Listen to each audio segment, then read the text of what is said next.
Hello guys, welcome to our channel মায়ের শখের রান্নাঘর।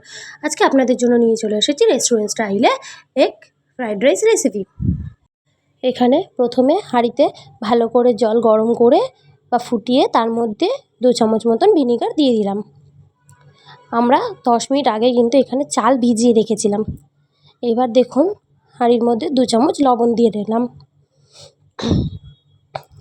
লবণ দেওয়ার পরে সেই ভিজিয়ে রাখা চালটা আমরা এখানে দিয়ে দিলাম। দেখুন জল ভালো করে ফুটলে তারপরে চাল দিতে হবে। দিয়ে ভাতটা হয়ে আসা পর্যন্ত অপেক্ষা করতে হবে। দেখুন ভাতটা ঝুরঝুরে হয়ে গেছে, কি সুন্দর, একটুও লেগে যায়নি। এবারে কড়াই ভালো করে গরম করে তার মধ্যে তেল দিয়ে প্রথমে ডিমগুলোকে আমাদের ভেজে নিতে হবে। দেখুন 4টে ডিম দিয়ে আমরা কি সুন্দরভাবে ভুজিয়া করে নিলাম। ডিমগুলোকে ভালো করে নেড়েচেড়ে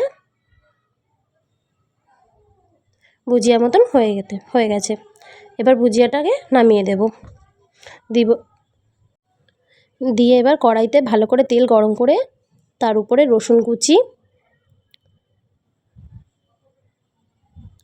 আদা কুচি, এখানে সব আমরা আগের দিয়ে রেডি করে রেখেছিলাম। রসুনগুলোকে ভালো করে কুচি কুচি করে নিয়েছিলাম। আদা, গাজর, ক্যাপসিকাম সবই কুচি কুচি করে রাখা আছে।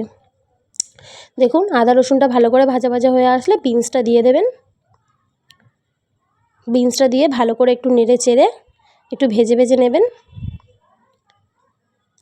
এরপর আমরা 4-5টা কাঁচা লঙ্কা চিড়ে দিয়ে দিলাম। দিয়ে তার মধ্যে গাজর কুচিগুলো দিয়ে দেব। গাজর কুচি দিয়ে আবারও একটু ভেজে নিতে হবে নাড়াচাড়া করে। নাড়াচাড়া দিয়ে দেখুন ভেজে নিলাম।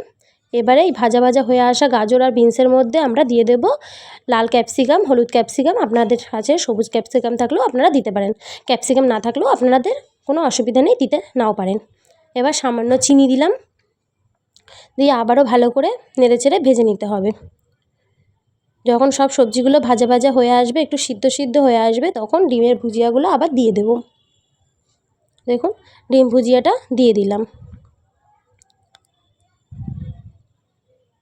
এবারে আবারও সব সবজি দিয়ে ডিম ভুজিয়া দিয়ে ভালো করে নেড়েচেড়ে ভেজে নিলাম। দিয়ে আগের দিয়ে করে রাখা ভাতটা এখানে দিয়ে দেব। ভাত দিয়ে ভালো করে সবজিটার সাথে মিশিয়ে নিতে হবে।